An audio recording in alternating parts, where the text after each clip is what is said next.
네, 어찌 보면 노조만의 얘기가 아니겠죠. 노조와 사측 모두 마찬가지입니다. 정규직을 채용한다면서 그 자리를 돈 받고 팔았습니다. 도대체 어떻게 된 일인지 지금부터 하나씩 정리를 해보겠습니다. 자, 지금부터요, 한 가정집의 화장실 모습을 영상으로 보여드리겠습니다.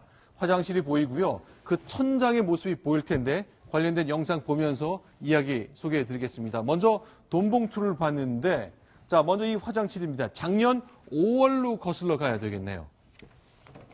네, 그렇습니다. 작년 5월 사진인데요. 무려 4억 원의 현금 다발을 이 화장실 천장 위에다가 숨겨놓은 것이 뒤늦게 발각이 됐습니다. 당시 이 노조 지부장이었는데요. 노조 지부장이 노조원들을 위해서 사용을 해야 하는 그런 선물 세트, 체육복 이런 납품업체를 선정하는 과정에서 업체로부터 이런 현금 다발을 아예 거액을 받아 챙겨온 겁니다. 자, 누군가가 지금 휴대전화를 촬영한 모습 보셨고요.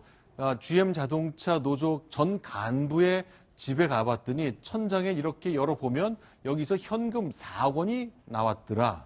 그런데 대체로 이제 납품하는데 뒷돈을 받기도 했지만 채용하는 과정에 돈을 받고 자리를 내줬다. 이건 어떻게 된 겁니까? 네, 그렇습니다. 납품 과정뿐만 아니라 채용 과정에 있어서도 굉장히 비리가 있었는데요. 네. 그 노조 간부들은 2012년부터 지난해 4월까지 채용 브로커들을 데리고 이런 GM 노조 핵심 간부들이 한국 GM 임원들에게 채용 청탁을 해온 겁니다. 자, 그러니까 하청업체에 비정규직 근로자가 있는데 한국 GM처럼 좋은 회사의 정규직 근로자가 되는 건 꿈의 직장처럼 생각될 거 아니에요? 그렇습니다. 그러다 보니까 비정규직 근로자 입장에서는 정규직 전환을 위해서 굉장히 애를 쓰고 있었고요. 그러다 보니 회사 곳곳에서 뭐 청소원이라든가 아니면 네. 식당 직원 등 노조에서 일하는 분들에게 채용 청탁을 한 거죠. 그리고 한국 GM에게 이런 사실이 전달이 되면서 성적 조작 후에 합격을 시켜주게 된 겁니다. 자, 그러면요. 그러니까 노조 간부가 사람을 채용할 수는 없잖아요. 결국 결정권을 가진 사람은 회사의 그 인사 담당자일 것 같은데 돈을 받았고 부탁을 합니다. 그 회사에서 이런 걸 왜 부탁을 들어주죠? 네, 일부 거대한 회사들 같은 경우에는 특히 네. 자동차 같은 경우에는 노조가 매우 강성 노조입니다. 그러다 보니까 회사 측에서는 이 노조의 부탁을 쉽사리 거절하기가 쉽지 않습니다. 그리고 또 하나 이 생산직 근로자들을 굉장히 많이 들어오려고 하는데 네. 커다란 자동차 회사나 이렇게 생산직 근로자들도 월급 급여 수준이 매우 높은 곳들이 꽤나 많습니다. 현대자동차, 기아자동차 이런 곳들에서는 항상 생산직 근로자들을 들어오려고 하기 때문에 여기에서 채용 비리와 또 납품 비리 이런 것들이 항상 발생하는 겁니다. 김태현 변호사, 그런데 이 검찰이 숫자를 밝혔는데 저도 아침에 신문기사 보고 깜짝 놀랐습니다. 이게 어떻게 된 거예요? 저도 깜짝 놀랐습니다. 2012년부터 2016년까지 부평공장 생산직 직원 채용을 네. 하는데 네. 총 346명입니다. 그중에서 123명이 부정입학이라는 거죠. 부정입사라는 거죠. 네. 35.5%입니다.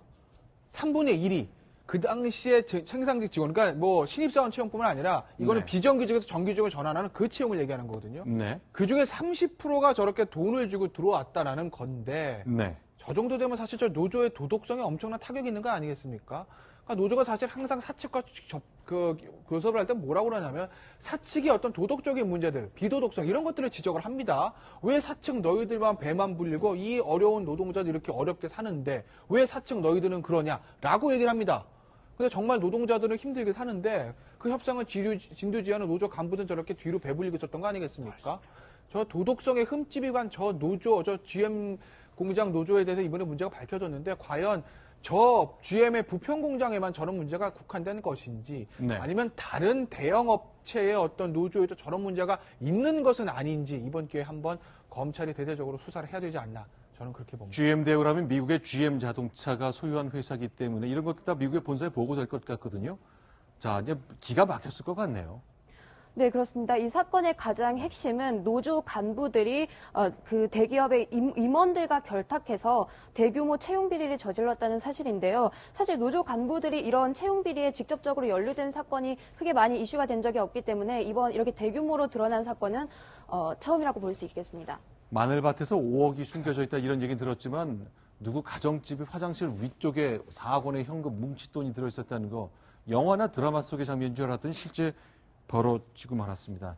실제 현실이 또 영화보다 더 상업적이란 말이 이런 데도 딱 들어맞는 것 같습니다.